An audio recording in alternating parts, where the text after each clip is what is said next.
This is the story of the Convair 880, the jet that failed as a business and succeeded as a machine. To understand why pilots loved this airplane, you have to start with what was hanging under its wings. Convair didn't build a new engine for the 880, they borrowed one.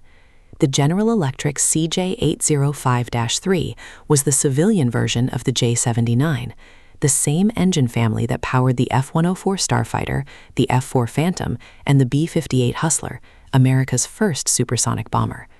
This wasn't an airliner engine wearing a costume. It was a fighter engine that happened to be certified for commercial use.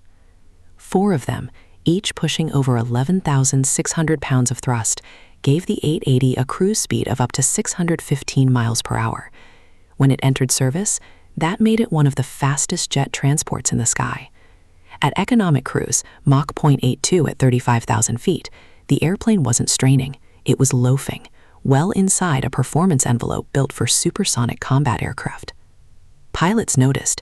They described an airplane that always had more in reserve than the route in front of it ever demanded. Power that sat there, quiet and available, the way a boxer's reach sits there, whether or not he ever needs to throw the punch. Speed was the whole design philosophy. The name itself, 880, came from the aircraft's own performance in feet per second. But that priority shaped how the airplane handled, especially on takeoff and landing, where the base model needed nearly 8,700 feet of runway. Convair listened to the crews flying it.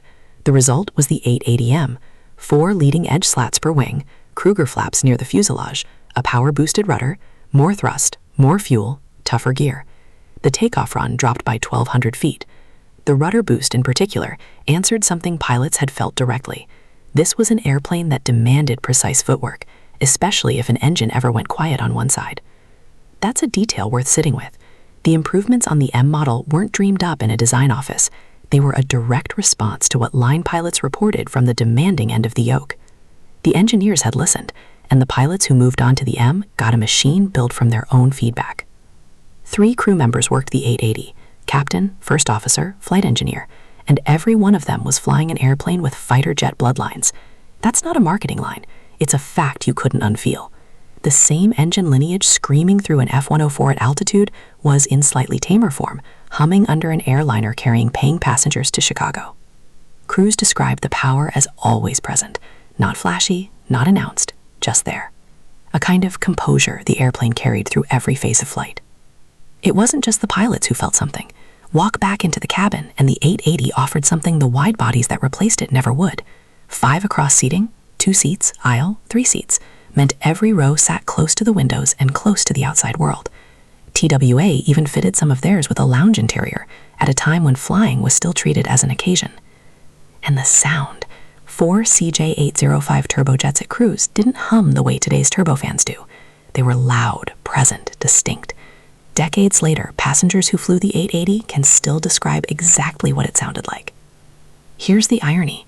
Everything that made pilots love the 880 is exactly what killed it commercially.